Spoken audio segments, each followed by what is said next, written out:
It is safe to say that the Oklahoma City Thunder officially won a trade that they made with the Los Angeles Clippers 5 years ago. That was a blockbuster trade at the time that many people were wondering what the plan was going on in OKC. And now it's showing that the Oklahoma City Thunder actually won this trade, and it's not even close with the latest news that's happened in free agency. Example, all right?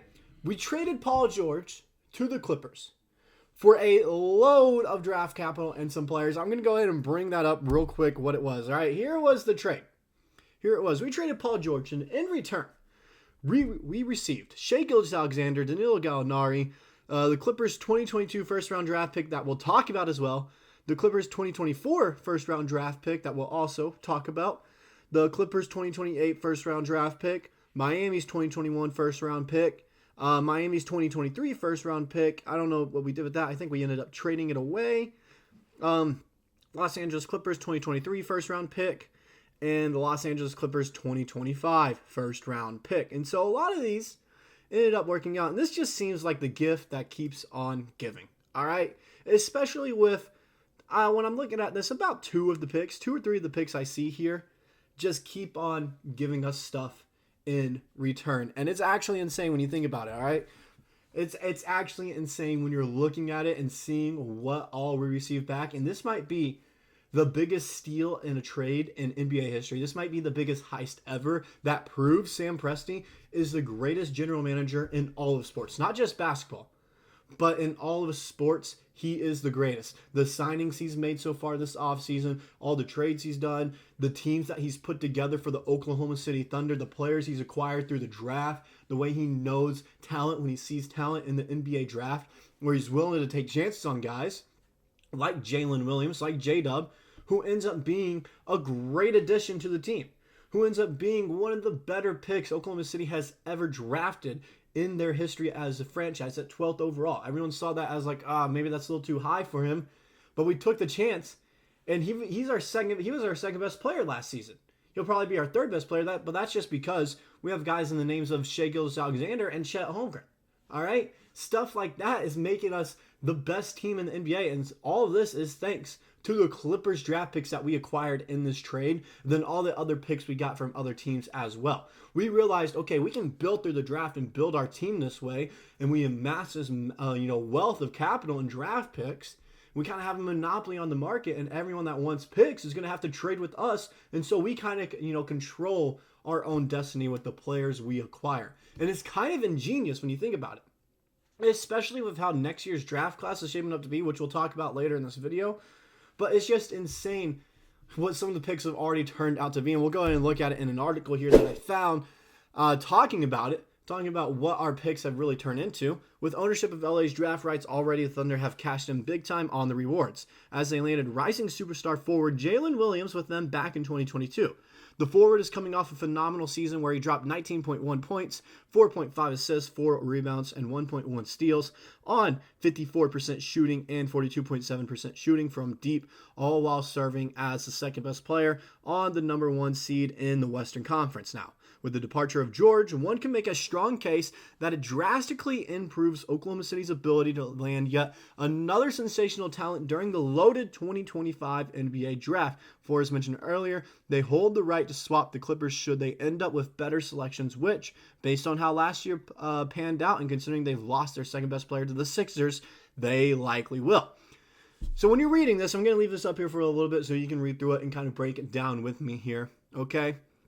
One can make a strong case that it drastically improves Oklahoma City's ability to land yet another sensational talent during the loaded 2025 NBA draft. Keep that in mind. Apparently next year's draft is supposed to be one of the better ones that we've seen in recent years, with Cooper Flagg headlining the draft. Now, I'm not saying we're going to be able to go get him. I don't necessarily see that we need to get him unless we ended up with 2 lottery picks somehow, because right now it looks as though we have 3 guaranteed picks in next year's draft, it seems like. I don't know where they came from. I think one's from Miami, one's from the Clippers. We'll definitely check that out because I have the screenshots from that as well. And a way too early mock draft. But when I'm looking at this, there's a lot of words out there that are kind of standing out to me. A lot of sayings. It's talking about how we landed Jalen Williams from the Clippers pick. That's an absolute steal right there. All right, he was, probably the third, fourth best player in that draft, and we landed him with the 12th overall pick. Insane. He's been doing numbers for us. We still have majority of their picks as well. We have, I think, three or two more of their picks in the next two drafts as well, along with four potential first rounders next season. I want to say 2 in 2026 as well. So it just goes to show we've amassed this insane amount of wealth through the draft that now we kind of control our own destiny with the players we get, whether it's through the draft, whether we trade them. All right. And speaking of players that we did receive because of trades, we can't forget our star guy here in Shai Gilgeous-Alexander. We can't forget him. All right. Second in MVP voting last season. Okay. He averaged 30 points a game, 5.5 rebounds, 6 assists, a block a game, 2 steals a game, 2 turnovers, 2.5 fouls, shot 53% from the field, and his 3-point numbers were 35%. 6'6", by the way, at point guard. He's about to be 26 as well, so he's still young. He's just entering the prime where he's about to be the best he can be. This isn't even the best we'll see Shai. In 2 years, will be the best we ever see him, which is insane to think about. That's insane. He shoots 50% on corner threes, 36% of his threes are assisted, and 18% of all his shots are threes. We know he's a mid-range demon. We know that about SGA, okay? We know SGA is a mid-range demon. He's not really going to rely on the 3 ball, but the fact he shoots 35% from 3, that's insane. His step-back 3 late in the game is clutch. I've never seen him miss a step-back 3 in a clutch moment. I never have. Not once in his career have I ever seen him miss a clutch 3. I haven't. And so it just goes to show what we received from the Clippers is more valuable than what we sent to them. Sure, they got Paul George. Sure, they had a super team for a little bit. But what did they do with it? They didn't really do anything with it. This was our first year together as a full squad, and we still have a lot of potential with the picks that we have from the Clippers. And now it looks as though those could also be lottery picks with how things are going down in Los Angeles right now. And with how stacked the Western Conference is looking to be, those picks are going to have value. They will. So we can either use them in the lottery or we can trade them away and get a player in return. One of those two things can happen.